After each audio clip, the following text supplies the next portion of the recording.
I always believed that family meant trust, that blood was stronger than greed. But I was wrong. The day my brother smiled and told me, "Don't worry, I'll handle everything," was the day my life began to fall apart. My name is Daniel. I grew up in a small town where everyone knew everyone. My parents built their life from nothing. A local construction business, a small but comfortable home, and a dream to leave something behind for me and my older brother Marcus. Marcus. He was always the golden child. Smart, charming, the one everyone admired. And I was the quiet one, the type who worked behind the scenes, helping Dad on weekends, fixing things, never asking for much. When my father passed away, everything changed. He left behind not just a lifetime of hard work, but also a will, something he never told us about in detail. He said once, "Both of you will get what you deserve. Be fair to each other." I held on to that promise. But Marcus had other plans. The funeral came and went in silence. Marcus handled the legal side. Or at least that's what he told me. He said the lawyers wanted to keep things simple, that we shouldn't argue about money while grieving. I trusted him. For months I didn't ask questions. Until one morning I received a letter from the bank. It said, "Your family estate has been fully transferred to Marcus Langford." At first I thought it was a mistake. Then I saw my father's company listed too, Langford Builders, Inc. Completely under Marcus's name. Everything. The business, the land, the house. All gone. My hands trembled. I called Marcus immediately. "Marcus, what's this? Why is everything under your name?" He sighed, that fake brotherly tone dripping with arrogance. "Dan, relax. It's just easier for tax reasons. I'll sort it out later." But weeks turned into months. Later never came. And when I pressed again, he snapped. "You really think you deserve half of what Dad built? You barely did anything. You were just his helper. I was the one who made the business grow." That sentence, it shattered everything I believed about family. I remember standing outside that old office, looking at the sign my father had built with his own hands, now replaced with Marcus S. shiny new logo. I felt something burn inside me. Not anger. Not yet. Just disbelief. That night, I packed what little I had and moved into a cheap apartment across town. I had no job, no savings, and no family left. But I had one thing: memory. I remembered how my father taught me every detail about the business. How he used to say, "Daniel, the foundation matters more than the finish. What's built wrong beneath the surface will always crumble." Those words stayed with me, and that's when I realized Marcus might have taken everything on paper, but the real foundation, that was me. Weeks passed. I started working odd construction jobs, slowly rebuilding my confidence. But every time I saw Marcus S. new mansion in the news or his successful company being praised online, that fire inside me grew hotter. One day, a former employee from my dad's company, old Mr. Raymond, visited my site. He said quietly, "Daniel, I need to tell you something."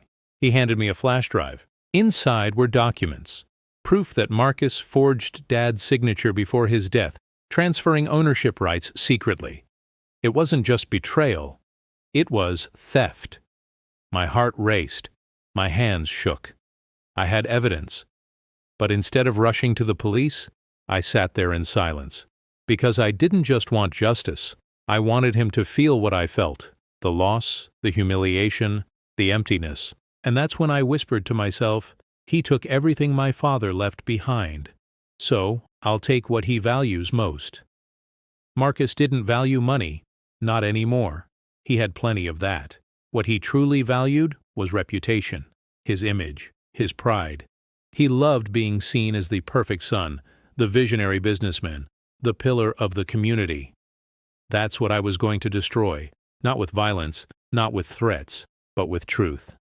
And as I looked at the flash drive one last time, I smiled, because this wasn't just revenge anymore. It was justice. My father's justice. Music builds. Suspense tone. That night, I made a plan. And I promised myself one thing. Marcus Langford would never see it coming. When you decide to fight a man like Marcus, you don't rush in with a scream. You move like cold water, slow, patient, unstoppable. I had evidence.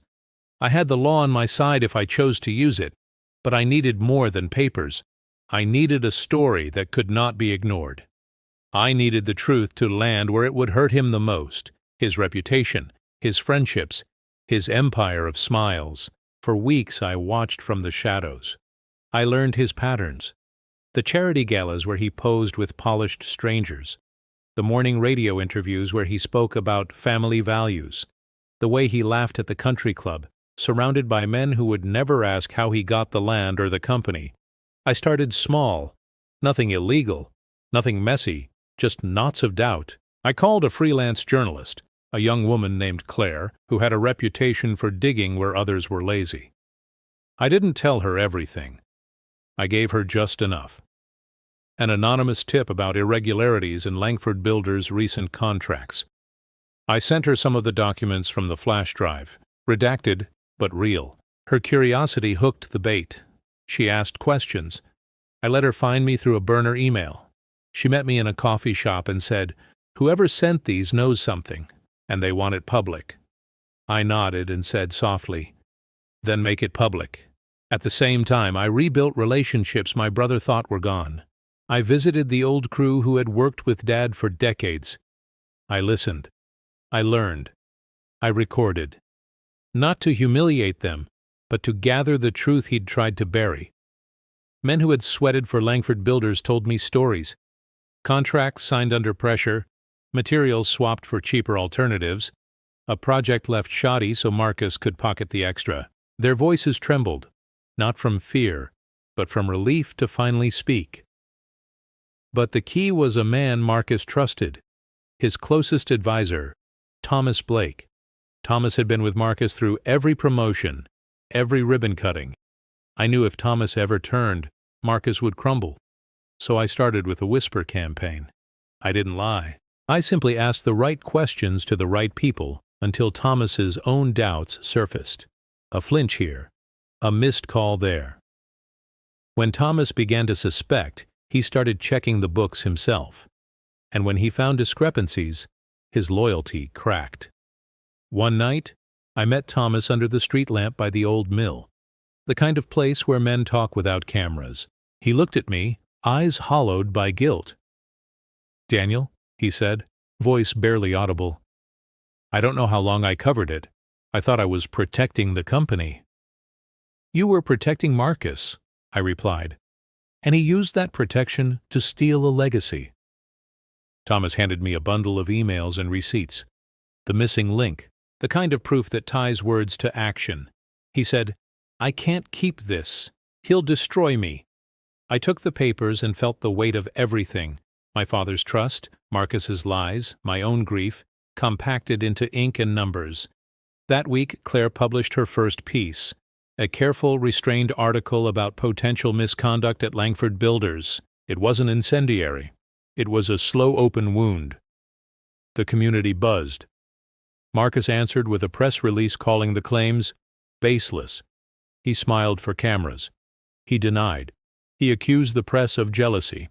But now the whispers had a name and a paper trail. Friends who had once applauded him began to hesitate. Investors made phone calls. A local contractor who'd praised Marcus on the radio suddenly avoided invitations. The seeds of doubt were sprouting. Marcus tried to strike back. He called me once, twice, venom thin in his voice. "Who are you working with?" he demanded. "You trying to ruin me?" I stayed silent on the phone and let him rage into the void. I wanted him to get angrier, to misstep. People who think they can bury the truth always get sloppy when their anger spikes. He made a mistake. He threatened Claire publicly, insinuating she was part of a smear campaign. She had been warned before. This time she stood firm and filed for protection. Her courage inspired others. A former client stepped forward, then another. It became a torrent. Yet everything I did was measured. I never stooped to illegal tricks. I didn't hack emails. I didn't forge documents. I only opened windows that Marcus had boarded up with his ego. One cold morning, I walked past the old family house, the place my father built every nail into, and I observed the new name on the mailbox. Marcus had painted over Dad's initials in a show of finality. I put my palm against the gate and whispered, "Not for long." Because revenge, when it's true, is patient. It doesn't scream for attention. It waits for the structure to reveal its cracks. And when the structure starts to fall, it does so with a sound that cannot be faked. That sound came during a shareholders' meeting. Marcus took the stage, confident, polished. He had prepared his speech about growth and legacy, but before he could finish, Claire's follow-up report landed like thunder, irrefutable, backed by Thomas's documents, confirmed by multiple witnesses. Investors demanded answers on the spot. The board called for an independent audit. Marcus's face went through colors I'd never seen on him. Red, then ashen, then hollow. He tried to fight, to charm, to threaten. But his words bounced off an audience that had begun to doubt him. The man who had always controlled the narrative had lost it. As he stumbled off the stage, cameras flashing, he looked at the sea of faces and turned to the empty seat where I would have sat if I'd let him imagine me there. For a moment, his eyes locked on mine across the room, and I saw, for the first time, something other than arrogance. Fear. Music swells, crescendo of tension. This was only the beginning. I hadn't destroyed him yet. I had cracked the shell, and now the slow, steady work of dismantling what he built would begin, piece by piece, truth after truth. When a man like Marcus starts to fall, he doesn't crumble quietly. He claws at everything on the way down, his friends, his image, even his family name. And as I watched from a distance, I saw exactly that. The man who once walked into every room like he owned it, now walked in looking over his shoulder. The investigation had begun. Langford Builders, my father's pride, was now under scrutiny for fraud, forgery, and misappropriation. All the words Marcus once mocked in others were now stapled next to his name in the headlines. Claire's second report exploded online. Investors pulled out.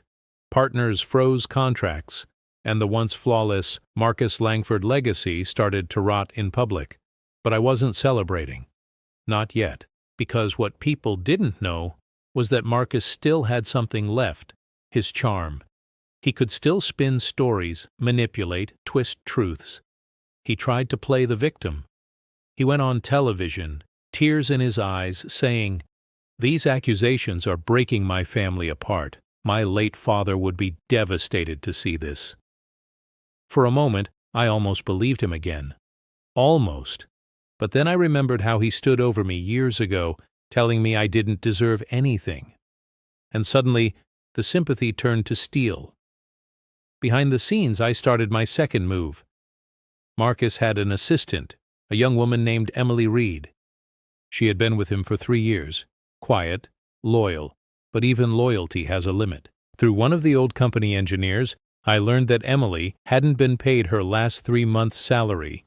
Marcus claimed temporary cash flow issues. I reached out to her anonymously, offering to cover her bills in exchange for one thing: truth.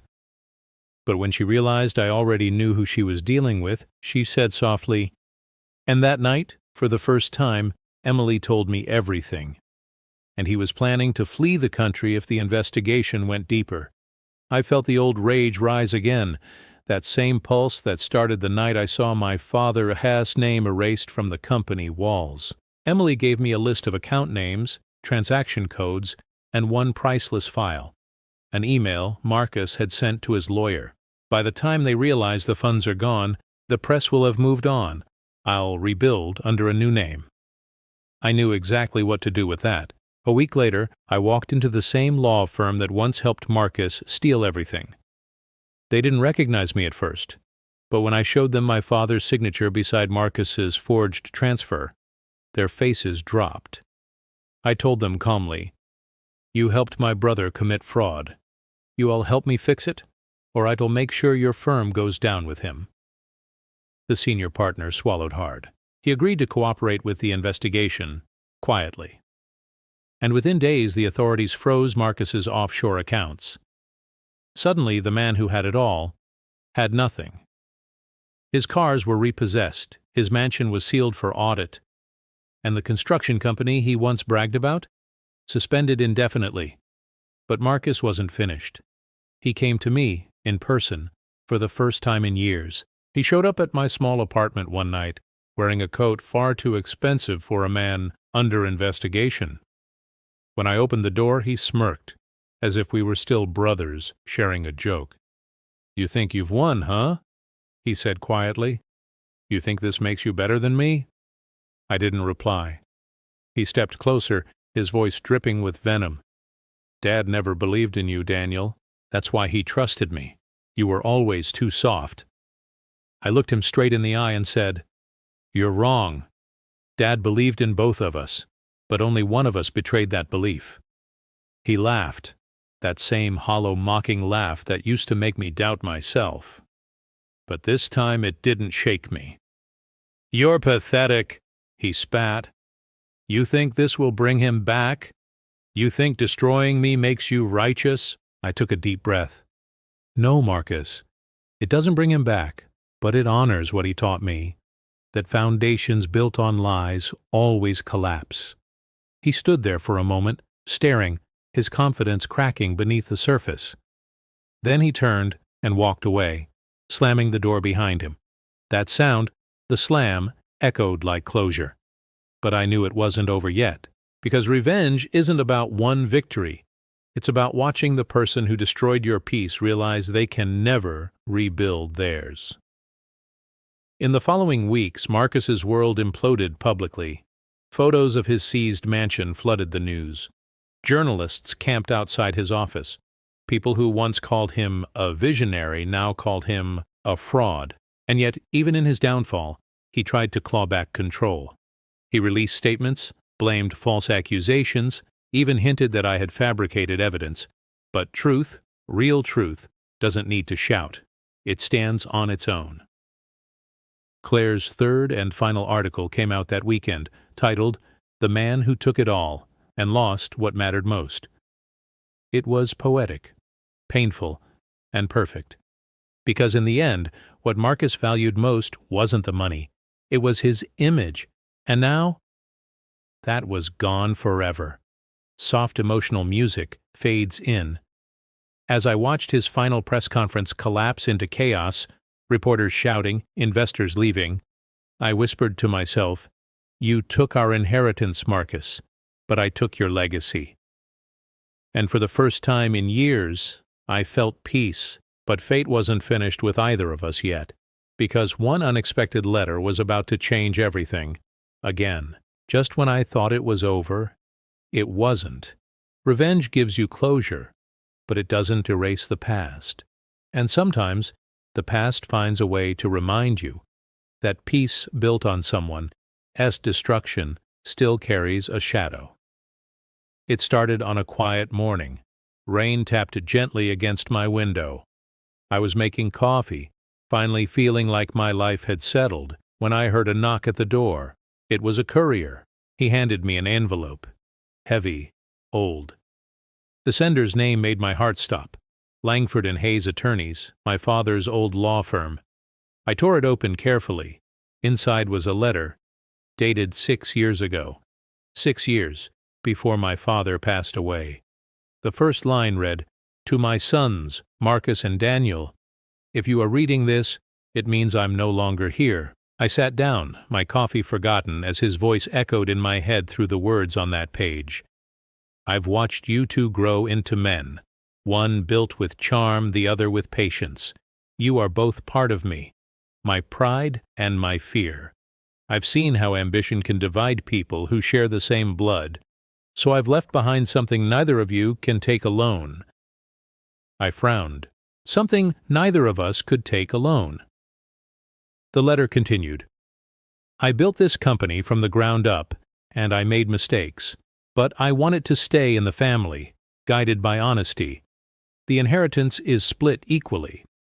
However, the final transfer can only be completed if both signatures, Marcus and Daniel, appear together. Without both, nothing moves forward. My heart dropped. If this letter had surfaced earlier, Marcus could never have taken everything on his own. I turned the page. The last line said, "If one of you ever forgets what family truly means, I hope the other one will remind him." I leaned back, my throat tight. For a long moment, I couldn't breathe. All this time, Marcus hadn't just betrayed me. He had violated our father's last wish, and the lawyer, the one who helped him forge the documents, had hidden this letter after Marcus paid him off. I called the firm immediately. The new manager confirmed it. The letter was found during their internal audit, buried in an old locked cabinet. That night, I stared at the letter under the lamp. Part of me wanted to burn it, to never think of Marcus again. But another part, the part that still carried my father's words, couldn't, because the letter wasn't just about inheritance, it was about legacy. It was about forgiveness. Weeks passed. The investigation wrapped up. Marcus was charged, not imprisoned, but financially ruined. He lost everything except the clothes on his back and the shame on his name. And then, one night, I got another knock. When I opened the door, Marcus stood there. He looked nothing like the man I used to know. His suit was gone, his hair messy, eyes hollow, voice trembling. He said quietly, "I didn't come for forgiveness. I came because I have nowhere else to go." I didn't answer. He continued, "They froze my accounts. Everyone abandoned me. You got what you wanted. Congratulations." There was bitterness in his tone, but also exhaustion.